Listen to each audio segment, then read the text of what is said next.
Joy mande dɔ fɔ kɛnɛ sinfo bɛɛ lajɛlen ma pongi ka jɔ sabati ka bama ka to an ka foli bɛ kuru sinfo bɛɛ lajɛlen ye ka an karamɔgɔw ni an kalanden ɲɔgɔn ni lamɛnnikɛla bɛɛ lajɛlen fo ayiwa an bɛ kɛnɛ min ka bi ye finilon ye o ye mande lɔnniya ni a lɔnko kɛnɛ ye laadala an ni an karamɔgɔ dafaja hayamadi sila a bɛ to ka ɲɔgɔn sɔrɔ ni kɛnɛ in kan ni borokɔrɔ degu t'a kan walima ni borokɔrɔ ferege t'a kan a bɛ na an bɛ baro mande lɔnniya ni a lɔnko kan yo ale ko kafa sɛbɛ cogoya min na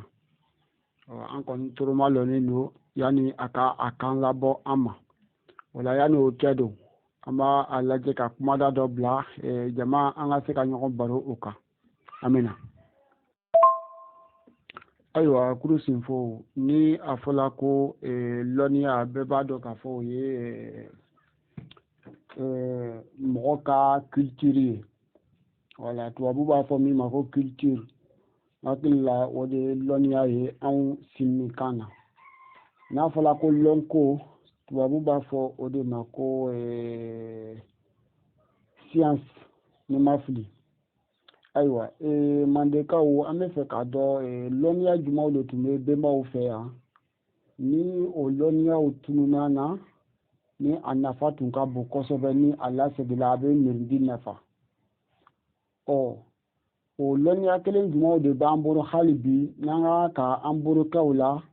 k'o mɔlɔn kɔrɔta bɔnsɔn nataw ka se ka na o tɔnɔbɔ lɔnko sira fɛ o kelen don an ka lɔnko caman de bɛ yen minnu tuma dɔ la o t'an bolo tugun tuma dɔ la caman yɛrɛ fana bɛ yen min b'an bolo minnu t'an bolo an bɛ se k'o lasigi di minnu yɛrɛ b'an bolo an bɛ se ka mɔlɔn don olu la k'o kɔrɔta bɔnsɔn tɔw bɛ na ka na o tɔnɔbɔ tuma dɔ an yɛrɛw bɛ se ka a tɔnɔbɔ yanni don dɔ cɛ o la o ye dakun bɛɛ lajɛlen de ye an ka lɔnniya dakun bɛɛ lajɛlen na an ka lɔnko dakun bɛɛ lajɛlen na ka bɔ k'aw fo an b'an toroma lɔ ka an karamɔgɔw kɔnɔ an bɛna ɲɔgɔn balo mɔgɔ dɔw fana makulen don k'olu tɛ karamɔgɔ ye k'a sɔrɔ i ta fitinin min b'a fɔ tɔnɔba de bɛ sɔrɔ o la i ta fitinin dɔw yɛrɛ bɛ u bɛ mɔgɔ yeli jigin fɛn dɔw la u bɛ bɔ ka kuma o kan o la an bɛ bɛɛ lajɛlen fo ko aw ni jɔ jɔ ye manden dɔ fɔ kɛnɛ sinfo bɛɛ lajɛlen ma ka bɔ kanti mama jabate ma ka na se an na fɔbɛ ala wana bakara benta ani an na tɔntigi n'o ye jɔma bɛrɛ watara ye ka se kuru sinfo tɔ bɛɛ lajɛlen ma ka tara tɛ an na sarati ni karamɔ ni foli ni kɔnbolo ni karanfalu ma o yɔrɔ ni ye alu badenkɛ dafaja hayamadi sila le kan di ka fara manden kɔnɔkiri la iyo an bɛ k'a lɔn ɲamɛ kabi kunu an tun ka kan ka ɲɔgɔn bɛɛ kɛnɛ kan bari ka bɛn ginɛla sankunbɛn sari lihalalu ma iyo alu ka ne yirala baara kɛɲa lɔn ɲamɛ o yɔrɔ ma se tuma sɔrɔ na ɲasile ma ka na kunu an kɔni di barika la karamɔgɔ mama jabate ye a kɛra ka kɛnɛ lanimaya a ɲa yɛrɛ ma ala ɲininkali nafamalu la kombo wanalu bɔra ka na wɔmɛ ɲininkalilu jɛbilu dɔ kɛnɛ jama ye na mun kuma k'an sɔrɔ yen ne wɔrɔ an na foli ni barikala ye sɔrɔla kombo bawulu ma fɔlɔ an b'a fɔlɔ kombo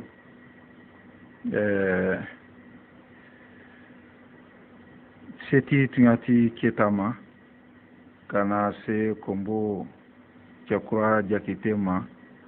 ka na se kombo ani karanfa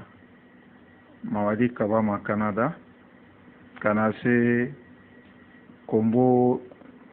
balanko fɔnu ma ka tara tɛ kombo Cheba Traoré ma benko jidala wole ye ama sensena ka anna kumbo ba tobela soron finfin ka kene nyana baya ani menu ma nyana baya ka trate la men naluma oro sise antana sela anna walada bulula tuna yo anderla kela nyamema yo anka walada la dunyoro mena wulo nantere mandenjo yali li halaka ka be kramo mama jabatela kunu nyinin kalima ani kramo chekura ka nyafoli ke ana domanin li halamenu kan wulon ka walada bamendi moma wulon ka ben soso ere mankutu Kenya luma o andina do nemfo o badonyo ya lukan ani kununta kan ka walada ladunye boni te walada disa faida anda fonko ninketo jansali ledi kana ka kumbulu bulu korota kaida ka aluka kamenu fo ko alla kumalu wane anji min slafe oro sise ambena nam kuma ka ansoro ene badenu komo chakura la wulon walada aka menya fo domanin ko li halaka kabe alama dengire la domanin tuma Kenya luma oro ninkera walada na fama baledi amma an fana trebara hakili dolu soron dandal la wana lu fe menu nya foli lu konoma nka atunyala foli do ni ka mo re fambala kende yani alla jankarulu mafenen bi ida ye ko jankaro kemero bisen be masorona domani silale fe odo alla domanin ko Kenya kono gwembaliya alubulo wala alla domanin suyalu nyabobaliya alubulo o ye kala sababuri ka anna mo fambala jankarolu jiriwa kasoro alu yereta akalama ante wala wula jana woro yo anya fola nyamen wati be ko sungu mari reka sembe dan kaban ka analu nyakulu le dan nam kuma ka ansoro yene nko kumaro nko sungu mari ka fembe dan ka ani alu nyakulu le dan alu bofello okrole ko ni ka femfe ni ma fendo asiamando idaye alere balo ni abasilu ni anyako tolu be fana ye dakun kelen wele do alamini do ando be kala ko mo bo feli la environnement di odo buluma domanin ko li halawo kono gbambaliya brake sababu di bi ka freke lado anamo basiamana kende yaro an yɛrɛ ɲala yɛlɛle men na fe ko mo balle ni kala kɔrɔsi freke bale wulu fanba ma bi ka bɛn alla kɛndɛya le halaluma o do kun tɛ dɔgɔrɛ di o mɔ cɛmɛ dɔ bi la ni k'a ta i da ye alu ye sɔrɔna dinkira men dɔ k'a mɔ kana se han san muwanin kɔ wala san 30 kɔlu ma o kɔfɛ ala sebaya di ma yɛlɛma bawo se dina sɔrɔ ɲadɔ ma o se sɔrɔ wulu kɔfɛ alu sɔrɔnɛ wala alu mɔnɛ dinkira mɛn dɔ alu dɛrɛnɛ tɛrɛ balo suya mɛnu la se sɔrɔ kɔfɛ i da ye balo wuluburama fali kelekunnagbɛrɛ ka bɛn ala setiya ma i kɔrɔ ma o bolomafali le halaju o kɔfili le kala sabudi ka jankaro lase an na famalamo siyama ma bi wala seti siyama ma k'a sɔrɔ a mɔ yɛrɛ fanba ma lɔn ko alu yɛrɛ la balo lihala le ye kɛla sababu di ka fereke lase alu ma ida sɔrɔ alu ye fɛrɛ min kɛla alu yɛrɛ la o dandalilu kama lɔ ka samakulu nu ta ka taa Faragɛ jamana dɔ ni ka o jate mina o nafolo tɛrɛdi se kosiyama ɲala alu ma alu si dinkira lu dɔ nka ko dɔ b'a mɔ sɔrɔ ka se mɛn tu ye ya a dandala o fɛrɛ jate le la k'a sɔrɔ n'alu tɛrɛ k'i janto a la baloko lihala lu dɔ a tun tɛ se samakulu talu ni Faragɛ jamana dɔ talu ma alu yɛrɛ danda rɔ a tɛrɛ se dandala alu bɛɛ o fɛ dɔ yan kuma nin kun ye mun di misali dɔ ile b'a sɔrɔ ka se san mugan ma i ye balola ɲaamɛ ma i san mugan kɔfɛ n'ala ka karantala don kɛ i harijɛ de i bɛra karanu kɛ ka ban karanu la ka ban ka lɔdu kunbalu sɔrɔ wala i san mugan kɔfɛ n'i yɛrɛ ma don karanta de la nka i bɛra harijɛ sɔrɔ ka kɛ harijɛ tibadi o nafolo y'i kun i dɛrɛnen dɔmini minnu la sentanya waati o jɔ ka se san mugan kɔnɔla ma i la faamaya sɔrɔ ni i la se sɔrɔ o man kan ka i la dɔmini o lihalalu mafalen kɛmɛ dɔ kɛmɛ la hali ni ka mafalinin don da rɔ nka a man kan ka mafalen kɛmɛ dɔ kɛmɛ la bari wole an na mɔ fanba ma wole an na mɔ fanba ma sɔrɔ na yo karamɔ cɛkura jatigi k'a fɔ n y'a mɛn wolo na misali dɔ pata kɔnɔfɛn min n'u ye damana an bolo bi n'alu duman b'a ye n'a ye boîte kɔnɔfɛn di n'i ka wulu ladanya ma fɛnɛ olu ye sorola ɲamɛnu ma ani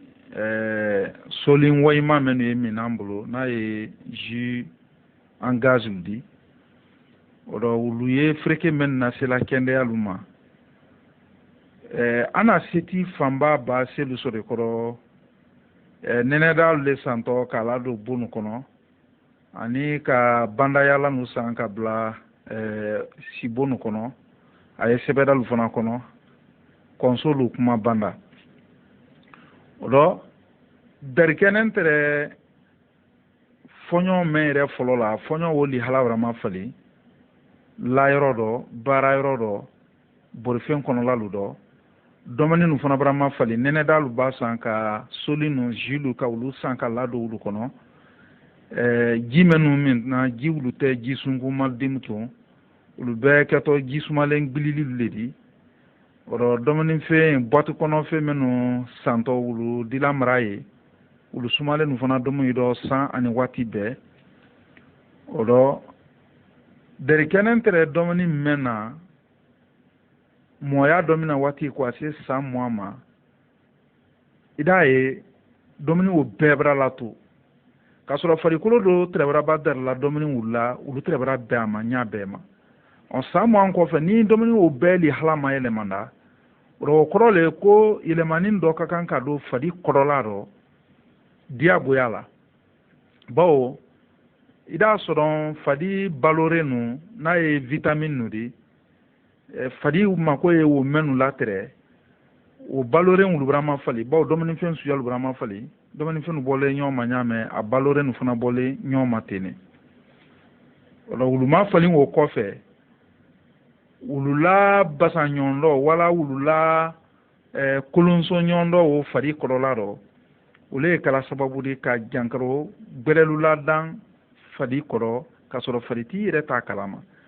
a di sɔrɔ ale sɛwanɛ a fadi ye ɲalu la bawo a fadi nun ko ɲalu y'a kan mɔli di to a fɔla ko a fadi bɛra ɲumaya a bɛra tɔlɔ ka sɔrɔ dɔmɛnifɛn minnu dɔmɛ dɔ a bolo de wulu man ɲi fadi kɔrɔla ma ɲa susu ma i d'a ye a yɛrɛ tɛmɛ hali a tɛ san 2 3 bɔ i d'a t'i la mɔli kɔrɔ ko kɔnɔrɔfili jankaro dɔ bɛ i calu kan komi a y'a sɔrɔ na se dɔ ya alu ye i d'a ye samakulu nu bɛra taa dɔ minɛ kɔrɔ ka Faragɛ jamana nu fana ma gbɛn k'o dandali di alu dɔ nin de bɛɛ ye a kɛla o rɔ an na setilu fanba bi min b'a jankaro o la jankaro tɛ se la dandala bawo ni ka an na seti kɛmɛ dɔ y'a fana ta mɔgɔ 160 minnu ye se sɔrɔ na mɛ o 160 fayida wulu bɛɛ mɔla bolokolonya de dɔ fɔlɔ kɔfɛ ka na se sɔrɔ sɛnɛ Allah mɔbaya tumanalu la ba wo domini fe mafalin li halaju o jɔ o ye freke dɔ le di ka ala se mɔluma o ni domini suya bɔnɛ ɲɔgɔn malu fana li halalu lɔn yo karamɔ da sera sɔsɔ la ko ɲama ɲamɛ wolo oro ni kala kɔrɔsi hala an na mɔ balu tɛrɛ sɔsɔ ko walawalala mɔ ye ɲamɛ fayda ala dɔ kɛnɛli nara se o dakun nɛma wolo bawo mɔ n'i ye sɔsɔ dɔmuna o kɔrɔ le ko fadi kɔrɔla ma ko ye baloren fɛn fɛn na ka fara sobola kalu la a siyaman dɔ o fanba bɛɛ fana ye sɔrɔna sɔsɔ sila ale fɛ nkosɔn an na mɔ balu la sɛnɛ sinfonya ɲalu dɔ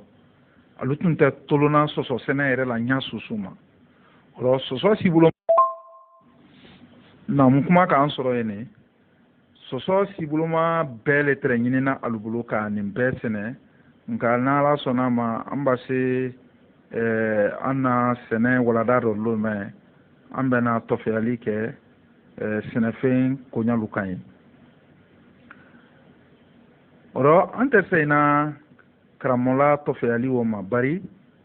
ka jala bila kan yɔrɔ nin dɔ ka gira k'a ko an ye an janto an na dɔmɔnifɛnw suyalu dɔ ni ka an na lu kɔnɔlalu ta bi denbayalu kɔnɔ i da ye mɔɔ fanba a fɔ k'an fira mɛn ma an fɛ yan ko kankaliba dɔlu y'a fɔla ma ko kaniba jɔn dɔlu fana fɔla ma ko barafida de hakɛ to danfarabɔ ye kaniba jɔn yɛrɛ ni barafida fana tɛ bari a ye fɔla barafida ale ma ko kankaliba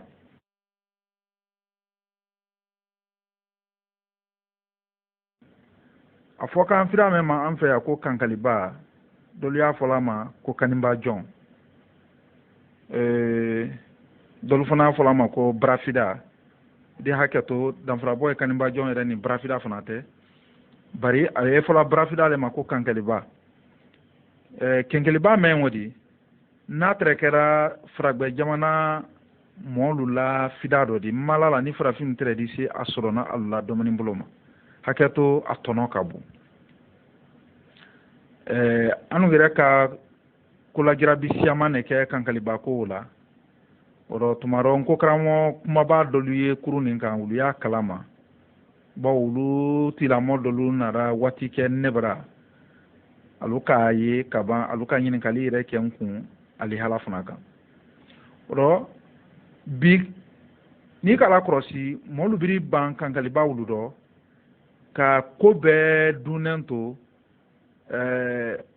tubabulu ye faragbɛlu ye fɛn min nadana kalan na ma alumaladan ɲɛna alumaladan an bɔ fɛ dɔ bari an bɛɛ bara an bolo kɛ wula ka an ban an yɛrɛ dɔmɔni nu dɔ bi ka ban ka o la a nɔnɔla kalu kan a susu nɔnɔlu bɛɛ an yɛrɛ fana ma a nɔnɔ wulu fana su lɔn bawo nɔnɔ dɔlu ye sela an fɛ yan a ti fɔ olu ma ko biyan nɔnɔ le k'a sɔrɔ biyan nɔnɔ yɛrɛ tɛ wulu di an di to wulu fana kan ka ban ani an ye kafe laka minnu min na waati bɛɛ kafe wulu dɔ kɛ yen dɔ fɛn timanu ni fɛn duman gbansanu le la minnu yɛrɛ ma ɲi denni nu yɛrɛ farikɔrɔla ma ɲa susu ma ni ka kɔlɔsi o le y'a kɛla sisan denni nu a fanba waati bɛɛ a bɛ dandaso la t'ale la bawo tɛ kɛnɛyara ɲa susu ma k'a bɛn a la dɔmini ɲale ma k'a sɔrɔ i b'a barafida o la ji min kankaliba o i b'a la ji min ka o to dabɔya la i la denbaya kɔnɔ n m'a fɔ de dennu tɛ jankaro la nka i bɛ se san kɛla i ma den fɛn di dandaso la ne gɛrɛ ka o boloya le ka kolajirabi kɛ o la fewu ka o tuɲaya ye bɛɛ dɔn bari an jɔnɛ an yɛrɛ fɛn wulu le bɛɛ ladɛlen ma ka an gbankun faragbɛlu bolofɛnw la n'i ka sumaranen kolu ma fɛnɛ bon o fana y'a ta kuma da le di mɛn kɔnɔ ka bon o ko ye fɛn mɛn na se la adamaden ma farafinna yan bi o don nan tɛ hakilima si ma bari an ɲɛ o kan an yɛrɛ ni muso minnu ye si yɛrɛ dɔ musolu baara la sɔnnaya bra diya musolu fana ye ɲa dɔ ma o dɔ wulu t'a fɛ ka alumagba tibili dɔ jilu b'a kɛ t'a la tun ka sumaranen ta k'a kɛ dɔ a fɔ tun ko n'a ka di nɛn kan nka a ye fɛn mɛn na sela adamaden yɛrɛ farikɔrɔla ma o tɛ ɲaɲini na nka bi n'i ka ye kɔnɔdɔ fili jankɛrɛw bura siyaya bi jalikɔtan nu n'a ye tension nu di ani diabète lu olu fanba bɛɛ kun ye an na dumuni ko lihala nu le di bawo dumuni nu tɛ ɲaɲini na ɲa susu ma o de kosɔn ko an na jankaro yɛrɛ fanba sabu ye an yɛrɛ le di bawo a sabu ye an na dumuni fɛn ne fɛ ni dumuni fɛn ko kɔnɔgbɛnda tun ira ye siyamandi bɔ an na jankaro la an na fɔlɔ mɔba min tɛrɛ tɛmɛna a tun tɛ so balu kɔnɔ a na la so denena mɔya wulu nka olu tɛrɛ si sɔrɔna fo san 100 ni kɔ ka sɔrɔ alu ni tubabuw yɛrɛ tɛrɛ ɲamala ɲɔgɔn ka ɲa susu ma bari bi an ni faragbɛlu minnu ye bolo don ne ɲɔgɔn bolo an do ye faragbɛlu la balo ni fɛn ne kan ni kala kɔrɔsi bi mɔgɔ min si b'a se san 20 dɔ a dila kali dɔ min na k'o tibira si sɔrɔ ka sɔrɔ a tunyala fɔli dɔ an na mɔba kɔrɔ dɔlu tɛrɛ ye wulu san 20 tɛrɛ sungurunen furula ka ban o y'a la jiri kɛ a fɛ ale sɔrɔ fureke susu tɛ cɛ wulu cɛbakɔrɔ wulu fɛ a la bonasi ko dɔ bon yo an tɛrɛ kuma mɛn kan wolo bari sisan bonasi ko kuma kasiya bawo an ni karamɔgɔ tunyatigiw tɛrɛ wele walada kan wolo na denyɛrɛnaji minnu ye dɔ bi kɔfiliju minnu ye o la o dɔ an k'a fɔ ko n'ala sɔnna ma an b'a se o fana walada kɔnɔ lo mɛn an di walawalali dɔ kɛ o ko ɲa kan o dɔ nin tɛrɛ karamɔgɔ kɛkurala walada le jansa de tun k'a fo ka nɔnkɔnsɔn kɛ a ye o dɔ ka tɛmɛ an na dakun tɔlu fɛ an bɛ na karamɔgɔ mama jabatɛ la walada kɔnɔ ala kunu ɲininkali o dɔ kɛnɛli kama lo namu karamɔgɔ mama jabatɛ ka ɲininkali kɛ kunu lɔnniya ni lɔnko yɛrɛ lihala ma o dɔ kunbolu ka dɔ kɛnɛli siyaman k'a kan ani somaya yɛrɛ kuma kan bawo kumaden soma i ka lɔn wolo na an ka dɔɔnin ɲafa a kan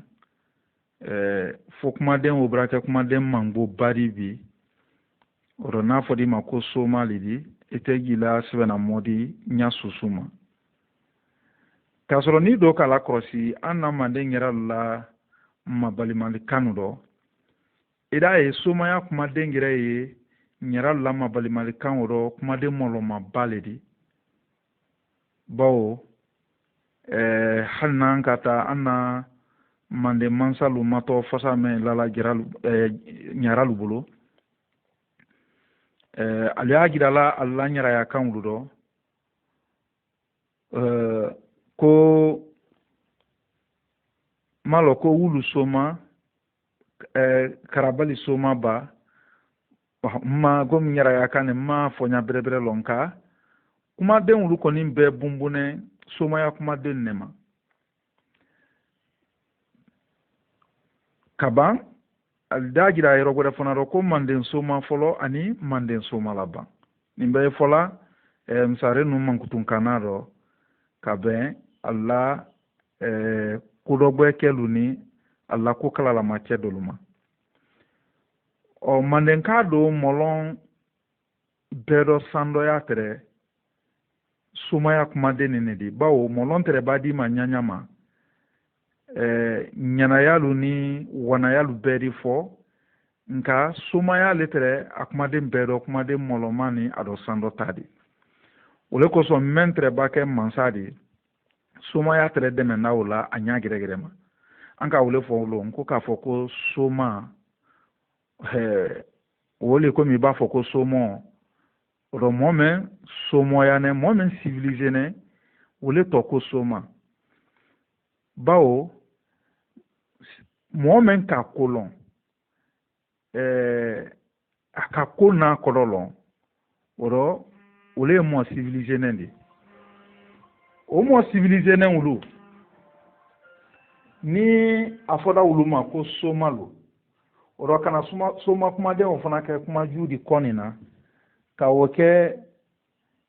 kumala beta di an na samanamu nalen nu bolo odo nin ka fréquence ba le lase an ma ne kosɔn ni ka an na kafa kɔnɔla ma fɛnɛ an k'an dɔ furen dɔɔnin somaya kuma ɲɛfɔ dɔ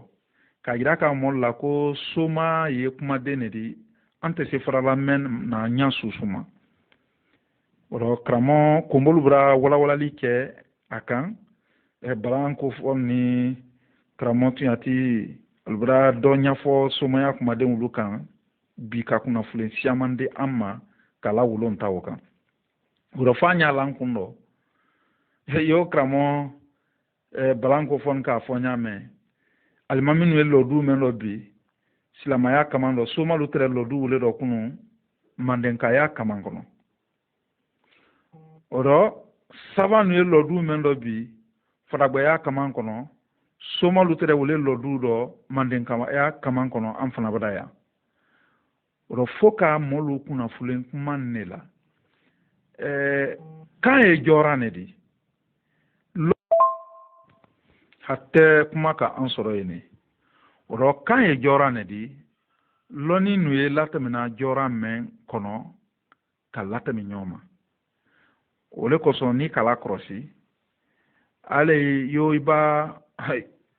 mura nu si yɔrɔ kelen sisan wala jɔra nu si diya kelen misali dɔ i di tasa si sisan i di fɛ si i di dumbu si i di faɲan si i di dunden si i di falakadalu bɛɛ si o ye jɔran bɔnɛ ɲɔgɔnma mɛn bɛɛ si la bɛɛ kelen dɔw de ira ye jɔran nu tɛ kelen de alu bonya ni alu dunya ni alu taralajanya ni alu kɔnɔlu li halalu tɛ kelen di a di bɔ ɲɔgɔn ma o rɔ alu kɔlɔlu yɛrɛ di se bɔ fana di se bɔla ɲɔgɔn ma n'o ye a couleur di o rɔ o bolo ma nka ye ji ta sisan i y'a kɛ jɔran o kelen kelenna bɛɛ kɔnɔ ji mɛn dunbu kɔnɔ ji mɛn faɲan kɔnɔ ji mɛn tasa kɔnɔ ji mɛn barikon kɔnɔ ji mɛn ye faragbada kɔnɔ nin kuru ye ji su kelen de di bari i bɔ wa ji mɛn sɔrɔ mɛn kɔnɔ i ye ji o kilila fɛn o tɔ le la ji mɛn kɛtɔ faragbada kɔnɔ i n'a fɔ ma ko faragbada kɔnɔ ji dumbu dɔ ji faɲan dɔ ji wo n'a ɲɔgɔn dɔ lo nba kan fana ye ten ne lɔnko sila fɛ lɔnko bɛɛ ye su kelen nka lɔnko lu su kelen la kɔfili lu ye su kelen nka lɔnko lu latɛmɛna jɔra mɛn dɔ n'a ye kan de olu le bɔnɛ ɲɔgɔn ma n'a ma ne danfara bɔ lɔn hali sini an tana nala farafinya ko faamuna a ɲɛ jɔnjɔn ma ne kosɔn a dɔlu ɲɛna ko lɔnni ye kan de dɔ nka a tɛ kun dɔ lɔnni nagbɛrɛ dɔ la tirini kɔfili dɔ ko lɔnni ye kun de dɔ nka a tɛ kan dɔ o dɔ kan ye jɔra ne de o le kosɔn kan na la siyaya ni ka lɔnni dɔ la bɔ sisan kan o fɔla bɛɛ ye lɔnni o ye la ɲɛsu kelen de ma bari i b'a lɔnni na tɛ mɔɔ ma a si min kan dɔ ani yala tɛmɛ a ma mɔgɔ wɛrɛ la kan dɔ a mɛn faamuna a si min kan sila o fɛ a tɛna o faamuna mɔgɔ wɛrɛ la kan sila fɛ ma ni ne fereke ba ye an ma farafinna yan ka bɛn an na lɔnna minnu ka lɔnni sɔrɔ kan wɛrɛ lu sila fɛ olu fanba y'a jira la ko lɔnkolu ye kanw le kɔnɔ wala lɔnko ye kan o fɔbalu le dɔrɔn ta di ko mari na lɔnko dɛmɛndila wule la kasoro mari do na lonko demendi la mirindi bele la atanyama ni men seda atala bola sene kabla kando kala gensen oro mirindi bere da ala so wotis la kansabula fo woti funa dise ayele mana ala kando yo dunya be ye lonko lu yele mana nyona kando nyamembi oro nanka iron mu famu andalo ikoro ko kanu ye jora ne di ka di amma nam kuma kan soro yene oro ni amra dan fara bonin lo kanko silafe oro amma kan kamba anna kuma de molo masile do ni amma ba akunkuna anyenyendo tela ka kiseke nyonte oro somaya kuma de ye kuma de molo maledi ante se dia la mema nya susuma mogrela fonfonanye manden sandaka ulefo ko motiba ifa kedo ko ifa de man ni yado dinamo menu ye somaya kela kumajudi uluma afamune alu menu ka afamu ko somaya ye kumanyuma ledi fo alle fana ye la famu yali ke kamanin kono ka gira ka molla ko kuma de ne kodo ma famu bo kuma de nin kuma de su siaman bale anakando bawo hali dina na menkela korona dala mina ni fenu do kuma de ndolu fasarida fora anye nya dolu manika ulla krosi ida ye ko kuma de kuntele nule ma famu nyo misali kelendi a fo menkela mol bulo son ko telebo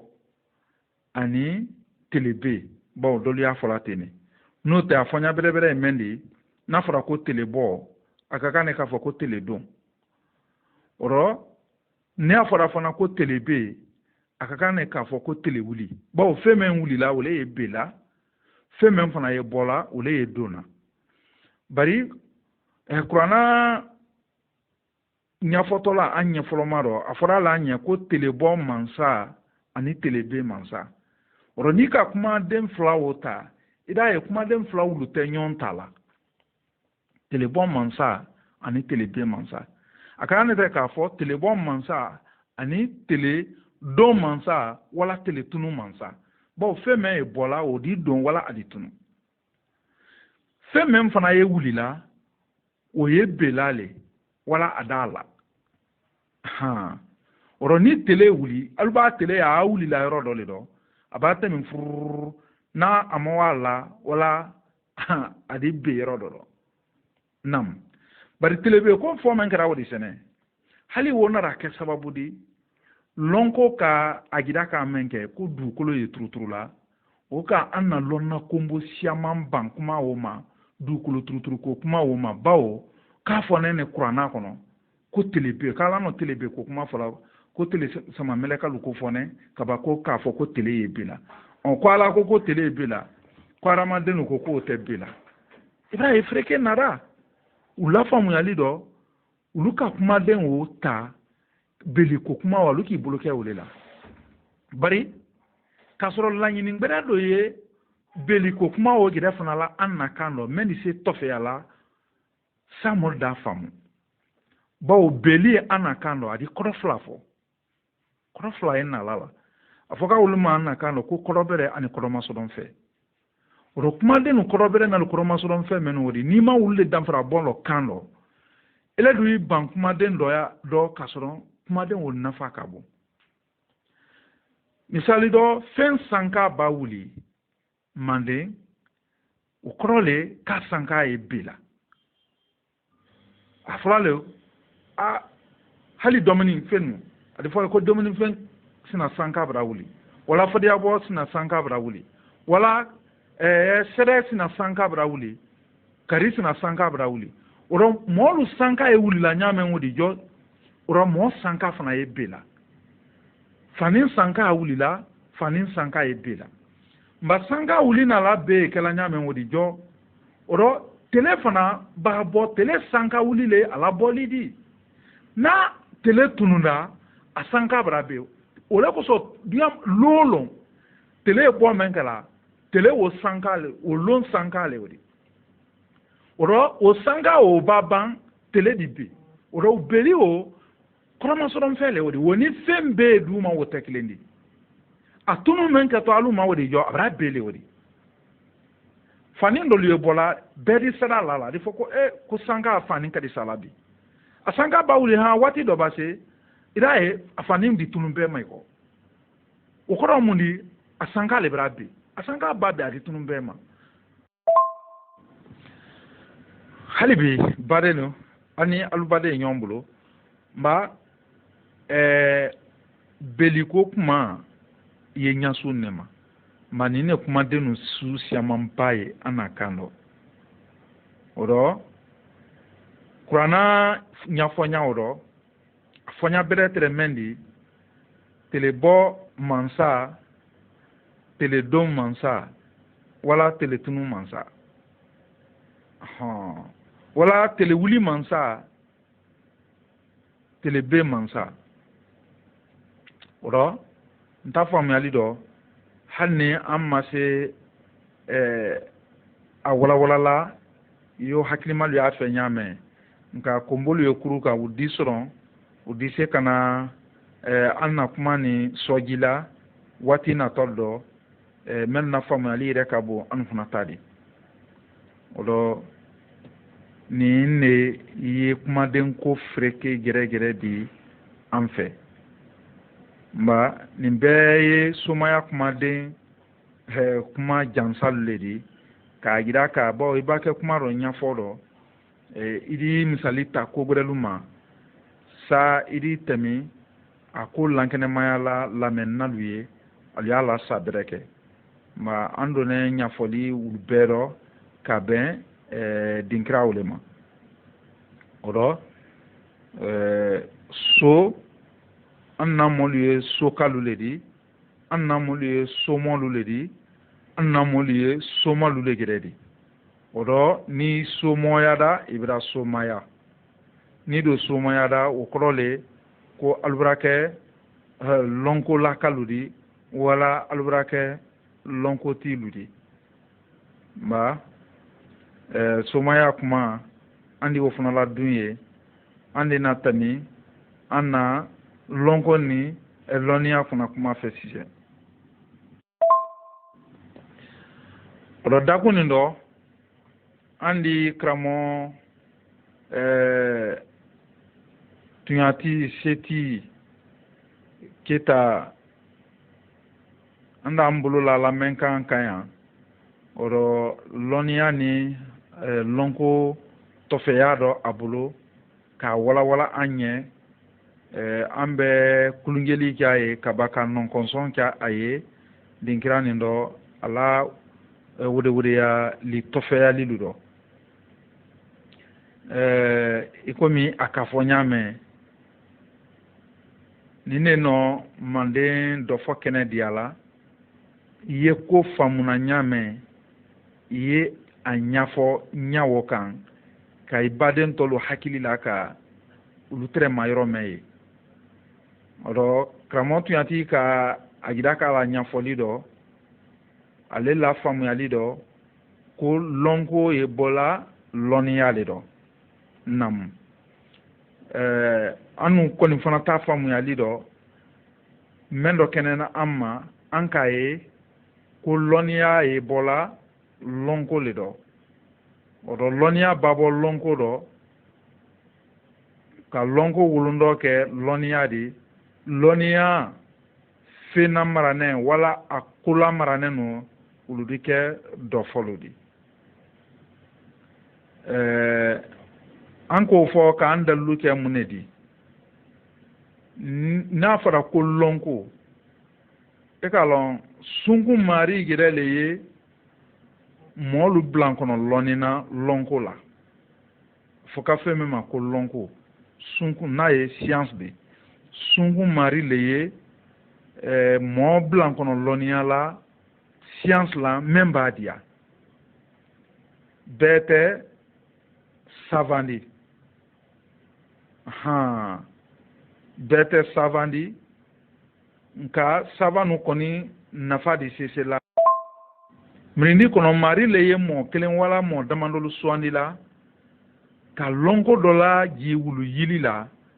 ka wulu yili don lɔnko dɔ la wulu b'a yili don lɔnko la sɛnɛ wulu di lɔnko o boloya a da pratike wulu b'a lɔnko boloya ne baara ne men bilatɔ gbɛ dɔ o de o bɛra kɛ lɔnniya de ne kosɔn danfarabɔ ye lɔnniya sɛbɛnya ani lɔnniya sɛbɛnya tɛ i ka lɔnniya ye su fila le de nka an tɛna o fila danfarabɔ ɲɛfɔ sisan kuma ni kundon waati ka ban ka a fila fana sɛbɛnya jira kan o dɔ an ka mɛn faamu o dɔ lɔnko b'a d'i ma i b'a yili don lɔnko la i di lɔnko baara kɛ lɔnkoti bɛɛ tɛ se la a labaara lu ɲa sɔrɔ na i ko karamɔgɔ k'a fɔ n y'a mɛn alu mirindi lu kɔnɔ i y'o faragbɛla kalu ni arabula kalu la lɔnkoti siyamanu si la sada alu bolo n y'a mɛn an fɛ yan farafinna an ma lɔnkoti lu si la san ka lɔnkoti lu bɔdɛbɔda le an bara yan kalu kɛ mɔgɔ kuntan ni mɔdɔkolo ni fatɔlu di wala nalomalo o dɔ o bɔdɛbɔli o sila fɛ alu fana di kun alu yɛrɛ ma o kaman kɔnɔ ten han saya don alu mina a ti sɔrɔ lɔnko mɛn dila alu ma ala bolo o tɛsela tɔnɔbɔla bawo a ka kan tɛrɛ ka se baara mɛnu la bɔdɛbɔw ni lagbufuniw ni lakɛnsuniw o mangoya o fo do a kɛ a dolu kan tɔrɔya ni dɔ ni ɲagba yɛrɛ dana tɛmɛnen de a laban alu dito alu yɛrɛ ma ten k'a to fayida balo ɲini dɔrɔn ma o dɔ lɔnko yilidonni mɛn dila lu ma o tɛsela boloyala ka a wolondɔ lase mɔlu ma o le fereke ka farafina lɔnko ti siyaman sɔrɔ a kɔla lɔnko ti ninnu n'o tɛ fɔlɔ lɔnko ti wulu ta lu boloyara an hali bi an siginɛ wulu le ta lu tɔnɔ ma ni minnu an yɛrɛ y'an waso la wulu ta lu le la an ye wulu kan ka wulu la janko o dɔ kuma la surunya dɔ lɔnko ba fɛn mɛn na wolo wole ye lɔnniya de lɔnniya bɔn lɔnko le y'a faamuna ko ka nɛ gbɛsi k'a kɛ daba de k'a faamu ko ka yiri dɔ tɛ k'a wo kɛ daba kala de ka wulu don ɲɔgɔn bolo wulu soronɛ o k'o de se ko ka baara dɔ kɛ k'o nafa lase adamaden ma o rɔ an na numu nuni an na fɛrɛnsala lu sera o baara lu kɛra ni n'o kosɔn lɔnko baara lu a siyaman do i d'a ye sisan lɔnko ti lu la baara lu a fanba bɛɛ labana soroli lu le ma misali dɔ mɛn ye daba nɛɛ kunna k'a la k'a kɛ daba de sɛn i d'a ye kun fɔlɔ dɔ o tun tɛ se la yiri baara la k'a kɛ daba kala de bari ale baba daba la dana ale sewala sela yiri sala lu fɛ ulu ye daba kala la dan ye ka o dɔn a kala la nka kɔni na an na hakɛtɔ an na lɔnkoti lu yalu ma gba la n'a y'an na numu na kalu yɛrɛ de ulu sera fanbala numu ulu ka sera daba nɛɛ ni a kala lu bɛɛ la dana ɲɔgɔn fɛ sisan o ye dɔ de ni dɔ ka faragbɛla kalu yɛrɛ fana ta ye fɛn fɛn ye la lu bolo ni ka kɔnso lu ta sɛn n'a ye mamili lu di i d'a ye minnu ye mamili lu kɔnbada la dana n'a ye a pino lu di ulu tɛ a kɔku la dana minnu fana ye n'a ye a wɔnbɔlu di minnu fana y'a wɔnbɔlu la dana ulu fana ta a nidɔlu la dana n'a ye motɛri di minnu fana ye nidɔlu la dana i d'a ye ulu fana tɛ a mɔmɔlu la dana wala a gbɛrɛgbɛrɛlu la dana mɔmɔlu le ye faru di gbɛrɛgbɛrɛlu ye kiliyɔntanu di o nin n'a ɲɔgɔndɔlu i d'a ye sɛ kɔnso i ɲa bɛnnen kɔnso ma ko kadisa la kɔnso le a ti fɔ sisan misali dɔ ko faransi la kɔnso le nin de bari faransi kelen ma kɔnso la dan ye mamili fɛn fɛn la o de ko faransi la mamili la dannen de i d'a ye sɛ faransi kelen ali badenu ali bisa anya nyombolo mba ida e franci kelena consulat danente nka ale di fando la dan adi banka fangre nyini asinyo jamana gbelu fe wala ali asinyo ta jamana mende hanna kera greba gbelu le kan misado alu di se wombola dana na e koku di wona dokolo kata nido nyini mo gbelu fe na e moterdi odo konso famba be ye nyawlema wo korote ko jamana kelem fana tese amume fana la dana de abe bola jamana la loni li halale do ala lonko tilu la bara li hala bola wole do ele koni ba dese mena idise idafa yoro nyini na isi nyolu fe yo am fana la lonko tilu tere wakala amrindi do ya nyame ha wona ra ke sababu di ka simfonyali luke woro ka be lodu dima ro ni kala krosi da e lodu memblo mandea lodu le gire diara oti la moluye aluka wule bara luke ka wonna fala se alugire ni mrindi toma ha anara lambe lodu lula ro afoka menu mabi ko numunu ni kala krosi momo na enumu ya kela nu ya le diara wulu beye wati wola bo alu le sera nu ya bara lukela bawo oro halimunu alu le savanu di nka mo famba ma famu oro nu ne longo ti dinya me wodi jo nyara lu yetene grand ke lu yetene final lu yetene oro ona nyondolo o korote ko longo ti te tonti lu do wala atemori lu funaro nka wulufuna la longoti ya doko wulufuna luyeye nka ante wo tofe ya dakundo odo badenu ni mbele ya agirakala ko anka kanka anjanto angerero ani anna kuma denu do odo lambe ko kuma ere o sumbole munela e kalo ana mande ni ka kera sene kera sise ni ka si sɔrɔ sumana kalu ni ka si sɔrɔ ni ma si foyi i da lan wala i da tudu o saba dɔ kelen ne o dɔ lani o fana ni ma lan be dɔ i y'a lana dakun ne dɔ o kɔrɔ le ko dakun n'alu sera dakun dɔ a di se be dɔ talala a ni ɲɔgɔn tɛ dakun kɔnɔ ye bon walu ba se seneke dakun do sen na la fe bara na tariya adda do tala ka beti mon ni nyonte karisa ila beleni karisa ila beleni karisa ila beleni oro ana musolu se ko ya ka bo mbale tere lanindo alla bewdu do oro musolu la laningo dakun memba dima wala be memba dima iketo lanin ke la ila bewdu do ni kila be la bo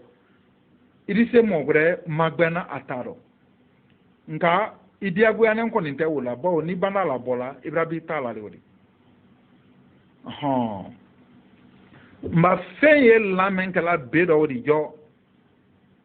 ikalo la ni wola nyini emundi ni fen landa bedo adi fede ada wulondo labo ha ka anafala se moluma misal doni ka nyola nyodi fede ha ada ton kaban kana anafa la se moluma nyon nafa ambe ko lo oro yala ni nyotere malla yala tere different wa na ma fere yala da wuluwa na ma wulu yala da kisewa mba lankuma den na le yene oro fe la na be mendo wodi jo a molon soro na be wulido fe ye la na be mendo a molon soro na be wulido oro benin ni be men fana la beli kuma den tekelindi ulo ko so ana kuma den ye kuma den koronyo ma ye aha afala dol fana ma ko kuma den to ma nyoma no kuma den to ma nyoma do idae ale kilila nyakele man ka koro kelen talla oro kuma den dole yoro sunini lani kala be men do wo be ani beli men kala kila be fe duma wo be wulu teklindi yo anka entretele be ko kuma fola nyamen sise oro la ka lanin ke bedo iko mi lanin fendo ya amolon be so na bedo lanin wule do jo mba ramadenu fana yi lola alulo du meno kan nafala se alugere ni mirindi toluma mo toluma alulo du woro jo mba alulo du wo ko le ko mi alulane du wule do wala alulane be wule do ora alulane be men do di jo ro mo mankanka abo abe woro bo ni ka abo yi o ko le kia asila sakole do bo femen la na be men do sadi sabati ni le naraka abo be woro yi o ko le fen la ne ni ka obo o ko le ka yesa o le ko so manden ka ma tolon lambe ko la aluka lambe ko kuma ke memba ke dakum mendo ni ka fo ki di wo bo ala dakum ro rafiye ki bra sen lambe ma ro ni a fe ben yo to ma kana se mo lambe ma de kono ba lambe ko ma gere sumbone ala yini mendi jo wole nindi ro badenu andi ni kuma la dunya oro tuma bate ambulo ka ben ko na freke ma nka anye foli gere la sela yani kuma la dun tembena lonia kuma den si ama flowers sebe aluye sise anika anya foli tofe aluye nam mba lonia kuma lonia me sebela naberela ani yaberela wule culture de wo krole ko bokatre iye bola ka femen sodon imrindi bulo alla fena dane men sodona alubulo lonko buloma oroniye na lo sodona alubulo sinfonyali doba wala la dane doba odo alla loniya le wudi ali wo mina la nyoma le yen ile ye sodona le ko tere odo ifana di amina inye baluma mo gode fana da amina ile mako anyawuma ule loniya de wo loniya sebenya wole nabere ani yabere de nka loniya sebenya me kala nawoloso ani nyawoloso di we mo greye ikran kodola mo ikran kodola yo lon ofe woro woleye woloninya wole sebela nawoloso ani nyawoloso la namu mba a fola wole mako connaissance bawo yi madona mo dole la oye ala lonin dola teme ilema bolo woma woro connaissance le wodi dan frabo me lonia sebenya flala anna kuma dendo bari foli bolo ma ida ya be fola nyakile matuma dola ka be dala tariya kenyama o fo se lonia oye bari asebe kuma na do ido dan frabo e sebeli kono lonia men sebela kanadiala ne ya alon abela nka dota ikalo kanadiala mba kon lanye anakan rikoro oro adike nawulo sodi oro bari donc folama men wodi lonia men wodi wo sunku ne wodi wo te kanadiala te wo yelemana wo ekala naleri wo le koso o laban wo fana kala yadi nyauma namu bari do men wodi lonia henene connaissance na nyoma tawo wo le ekala nawulo so ani nyawulo so di wala ili la noyali boloma dolu gere di sakala nagbedi bari kana nyawulo so bla alabana oye do noyali dole di nyado funama aha ro badenu nanseda dakunindo andi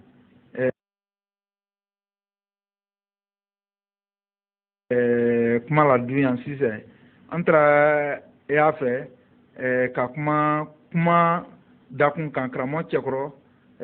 la kuma dakun kan yo momen ya fola ko ka dobo kuma la ko ka barake